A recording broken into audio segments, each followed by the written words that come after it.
AGC students and families. Thank you for joining me today on the lesson of shape. And at the end of this lesson, we'll be creating our own still life picture. So I'm going to just talk to you for a minute about shape and then about the artist Paul Cezanne, and then we'll go ahead and we'll start creating your art. Come on over, let's join me. I love how in art it encompasses so many different subjects, history, language, and math. And today, with shape, we're going to focus on the math side of art. Shape is one of the 7 elements of art, and there's 2 kinds of shape in art. There's geometric shapes, which are your squares, your circles, and your triangles, etc. Now, they're any mathematical shape, and they are the foundation in art. Now, there's also organic shapes. And those shapes are irregular, and they're more flowing and curvy and more like what you would see in nature. And examples of this would be like clouds or rocks or trees. And if you can find the hidden shapes in what you want to draw, it becomes so much easier to create your art. Let's go ahead and talk about Paul Cezanne for a second. Now, Paul Cezanne was a French painter, and he was very interested in the basic shapes of objects, and he said every artist should study geometric shapes. And he challenged himself over and over painting still lifes of apples, pears, peaches, etc. Now, here's some examples of his art. And in his art, I want you to notice these black outlines, and that just shows that how important shape was to him, is he would always have these black outlines in his art. Here he has a picture of 2 pears. And now the shape of the pear inside of that is called the positive shape. So you see the positive shape here and the positive shape here. And now the space around the pears is called negative space. Let's look at a couple more examples of his art. Here he has 3 pears. Once again, you see those solid black lines representing the true shape of the pears. You see your positive shape, and then you have your negative space around. Now these ones get a little more complicated. You can see that Cezanne added a table and some cloths and a bowl. And here you can see peaches, apples, and probably pears there too. And once again though, you see those solid black lines there on this one. And there's this one, he added a bottle and a basket, another cloth. These back here look like Twinkies, but I know they're not Twinkies because Twinkies were not invented in 1895 when this was painted. But you can see that it almost looks like some of these shapes, or the apples, are just gonna like roll right off the table at any time. Now over here you can see some pears that I had painted earlier. And if you wanna start with just a single pear, you can like this. I used oils over there, and this is alcohol inks. But you can use markers or crayons and just really focus on the shape of the pear. And over here I did an apple. Now it wasn't this apple, I did this one pretty long ago, but it was another apple. But once again, you can see the shape, the circle shape in there, and tapers down a little bit, maybe to give it a little bit more of an organic shape versus, just a solid round geometric shape.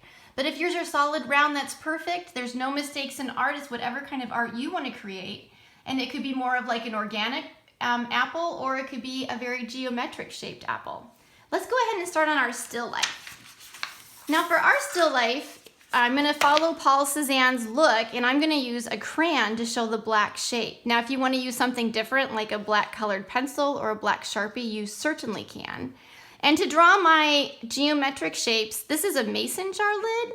You can use a mason jar lid. You can go in your pantry or your cupboard and maybe find other shapes that are circles from lids and use those, are totally fine. Maybe you even have a toy that's a circle shape that you could draw that shape with you. Let's go ahead and start our still life. Now, this is imaginary still life. Over here you can see I have a real bowl of still life, and if you want to do something like that, you totally can. Or you can just create one out of your mind. For this bowl, we're going to start with just a line coming across. Now it's the top of our bowl. And I'm going to make a curvy line coming down to complete the bowl. And I'm going to tie it up here. And I'm going to put a little base on my bowl. You don't have to, but if you want to put a little base, you can. And again, it's another little curvy line there. And that didn't quite come out, but that's all right. No mistakes in art. Now I'm going to go ahead and start using this, my circular shape.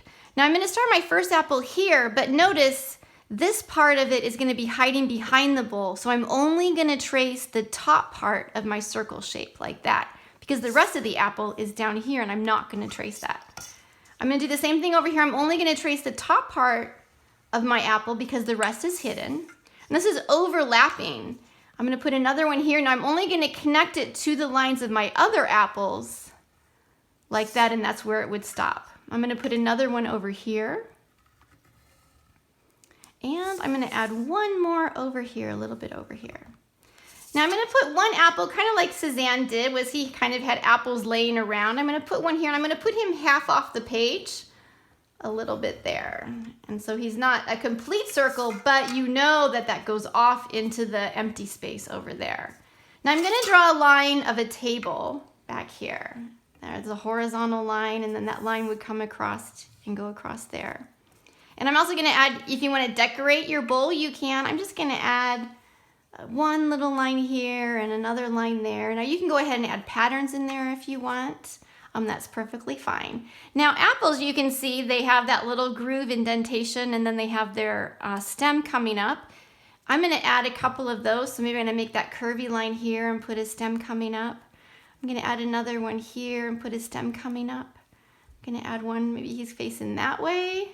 This one I'm just going to focus on that circle shape right there. I'm going to add a little circle shape in here and then have a stem coming up.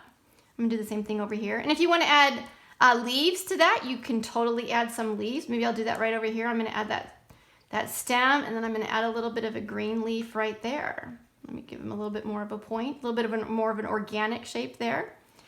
Now I'm going to use paints. Now I know some of you might not have paints at home. If you don't, you can color it with crayons. You can color it with colored pencils or markers.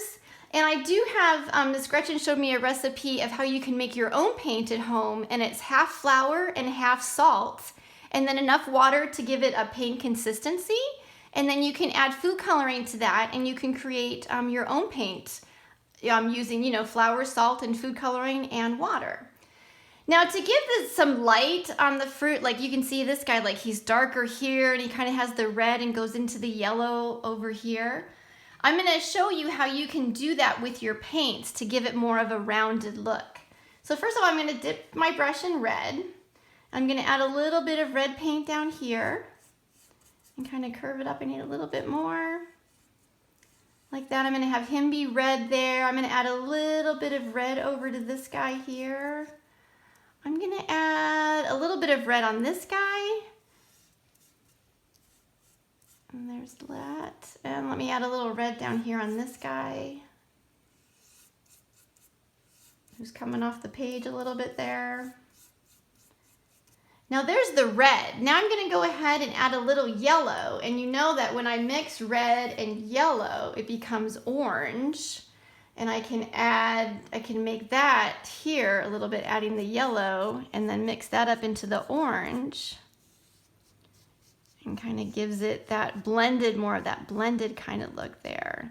I can even use my finger a little bit to smudge that in through there. Now I can also just add orange. If you have just orange, you could add just orange to it. You can do this guy just with the orange. And blend those up together, give it a little bit more of a rounded look. And I can do this guy. Oops, I want to keep careful not to do my little leaf. There, and blend those together. I can add a little bit of water maybe to get those blended a little bit more.